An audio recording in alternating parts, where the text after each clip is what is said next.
ఆ తల్లి పరమశివుణ్ణి అడిగింది, ఏమి మీ దగ్గర ఇంత సువాసన వస్తోంది, ఇంత గొప్ప సువాసన చాలా అద్భుతంగా ఉంది అంటే పరమశివుడు అన్నాడు, నా పేరే సుగంధి, సుగంధిం పుష్టివర్ధనం అని కదా. కానీ పార్వతి, అసలు ఇంత సుగంధం రావడానికి కారణం చెప్తాను చూడు. పూర్వం ఒక దైత్యుడు నా గురించి తపస్సు చేశాడు.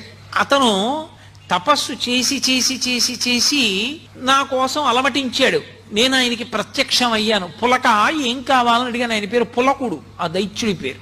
పులక నీకేం కావాలని అడిగాను. ఆయన అన్నాడు, ప్రపంచంలో ఎవరికీ లేనంత సుగంధం నా శరీరంలోంచి సహజంగా రావాలి, అటువంటి సుగంధము నా శరీరము నుంచి వచ్చేటట్టుగా నన్ను అనుగ్రహించన్నాడు. అప్పుడు నేను బాగా ఆలోచించి ఆయన్ని పునుగు పిల్లిగా మార్చాను. అది మొదటి పునుగు పిల్లి సృష్టిలో.